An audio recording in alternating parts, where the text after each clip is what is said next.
Bonjour à tous, aujourd'hui je vous parle de la différence entre hybride et réflexe, ainsi que les avantages et défauts de chacun des deux types de boîtiers.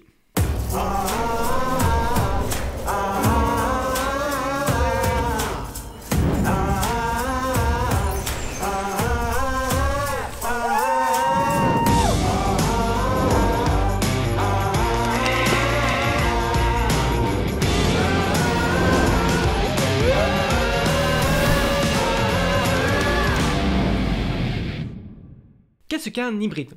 On l'appelle aussi compact à objectif interchangeable. Un hybride, c'est un appareil photo de taille réduite par rapport à un réflexe, mais dont les objectifs sont interchangeables, tout comme les réflexes. Ce qui lui permet d'être polyvalent, sachant que chaque objectif a sa spécialité. Généralement, il possède un capteur de grande taille, souvent micro 4 tiers, APS-C ou 24-36 dit full frame. Les hybrides avec des capteurs de plus petite taille tendent à disparaître aujourd'hui. La différence avec les réflexes lui permet d'avoir cette compacité malgré un capteur de taille similaire. C'est qu'il n'a pas besoin de miroir ni de prisme dans un hybride. C'est-à-dire que la visée optique n'est pas possible. Sur un réflexe, vous voyez l'image réelle du monde qui passe à travers l'objectif pour arriver à votre œil grâce au miroir et au prisme.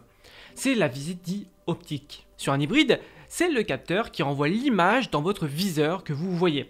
C'est la visée dite électronique. C'est une différence fondamentale qui a ses avantages et ses inconvénients. Sur un réflexe comme celui-ci, vous avez un miroir qui est juste avant le fameux capteur. Vous avez aussi le prisme comme je vous en ai parlé juste avant, au-dessus qui s'intercale entre le viseur derrière et le miroir. Ce qui rend le réflexe beaucoup moins compact qu'un hybride et aussi beaucoup plus lourd. A l'inverse, comme cet hybride, vous n'avez pas de miroir, le capteur est directement exposé. Et il n'a pas non plus aussi de prisme, ce qui rend cet hybride beaucoup plus compact et moins lourd, beaucoup plus léger qu'un réflexe de taille de capteur similaire. Voici maintenant les deux boîtiers côte à côte, on voit très bien que l'hybride est beaucoup plus compact et pourtant les capteurs sont de dimensions similaires. Mais alors pourquoi choisir un hybride? Dans le passé, les réflexes étaient la meilleure option, souvent à choisir. La qualité d'un grand capteur lui permettait notamment de mieux gérer les situations de basse lumière et les scènes très contrastées, par opposition souvent aux petits capteurs comme les smartphones ou les compacts. Vous avez aussi la polyvalence de pouvoir changer d'objectif selon la situation, par exemple comme un 16 mm pour des paysages ou un 150-600 mm pour la photo animalière. Mais le réflexe a un gros désavantage, son poids et son encombrement. Par la suite sont arrivés les hybrides qui proposent en général un poids et un encombrement plus réduit avec une qualité au rendez-vous. Ça séduit beaucoup de monde, notamment les voyageurs qui souhaitent partir avec un poids beaucoup plus léger. Aujourd'hui, l'hybride propose les mêmes options que sur un réflexe avec la compacité. De plus, il a aussi le Live View dans son viseur électronique. C'est-à-dire que vous verrez directement dans le viseur les changements de vos paramètres en direct. Ça permet de bien exposer une photographie et de gagner énormément de temps. Cette petite option du Live View est quand même à prendre en compte à l'achat de votre boîtier. Les leaders du marché des réflexes, Canon et Nikon, ont ensuite fini par rejoindre le train en route et proposer leur propre hybride plein format notamment, beaucoup plus compact que leur réflexe. Le leader de l'hybride reste quand même Sony, faut pas se le cacher, avec une gamme très développée de boîtiers et d'objectifs. Aujourd'hui, la plupart des marques abandonnent plus ou moins le réflexe. Si vous achetez un nouvel appareil photo, il vaut mieux partir sur un hybride. D'autant plus qu'ils sont tout à fait au point et sont proposés à tout type de budget.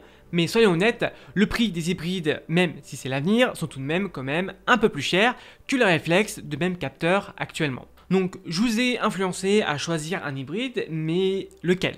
Nous sommes sur une chaîne de photos vidéo de voyage, donc partons du principe que l'utilisation est celui du voyage. Il faut donc un boîtier polyvalent. Nous voulons un bon boîtier en photographie, tout comme en vidéo. Sony a la gamme la plus importante sur le marché de l'hybride. Je vous propose en plein format les Sony A7 III et A7 IV qui sont très bons en photo et en vidéo. En APS-C, vous avez aussi les boîtiers A6600 et A6500 qui sont très bons. Malheureusement, ces boîtiers ont un coût. Regardez sur Le Bon Coin, il peut y avoir des opportunités aujourd'hui vu que le marché de l'occasion se porte plutôt bien. Sinon, j'ai le code PASTOR50 sur le site internet tourimagePhoto.com à partir de 200 € d'achat. L'avantage, c'est qu'aujourd'hui, tous les hybrides proposent les modes PASM et le format RAW qui sont les bases et les éléments à retrouver dans un appareil photo. Chez Canon et Nikon, la gamme des hybrides s'étoffe de plus en plus. Je vous mets les sites en description des marques si vous voulez checker. Nikon Z6 ou Nikon Z6 II, Canon EOS R6 ou EOS R6 II par exemple. Je mets une petite pièce malheureusement à déconseiller globalement les Panasonic Lumix type GH5, GH6 et même les S1H, etc. qui sont tout de même encombrants et plutôt destinés aux vidéastes. N'oubliez pas, plus vous achetez un appareil photo avec un grand capteur, plus les optiques seront encombrantes. La gamme des optiques disponibles pour les hybrides s'étoffe de plus en plus pour toutes les marques. Aujourd'hui, les optiques basiques sont disponibles chez toutes les marques qui proposent des hybrides. De plus, certaines marques proposent un adaptateur pour leurs anciennes optiques réflexes comme Canon et Nikon. Vous pouvez donc passer potentiellement d'un réflexe à un hybride d'une même marque sans réellement changer vos optiques. Vous l'aurez donc compris, il n'y a que des avantages aujourd'hui à balancer pour un hybride que pour un réflexe. Par expérience, j'ai acheté en 2018 le Sony A7 III, qui est très polyvalent en photo et vidéo. Il présente toutes les fonctionnalités pour faire de la photo, mais aussi beaucoup d'aide à la vidéo. C'est le cas aujourd'hui pour les hybrides considérés comme polyvalents. J'espère que cette vidéo vous aura plu, et surtout, j'espère qu'elle vous aura aidé à comprendre la différence entre un hybride et un réflexe, et faire vraiment le bon choix en tant que voyageur, et effectuer et pratiquer de la photo et vidéo de voyage. N'hésitez pas non plus à me soutenir avec un pouce bleu, à partager la vidéo, et à vous abonner. À très bientôt.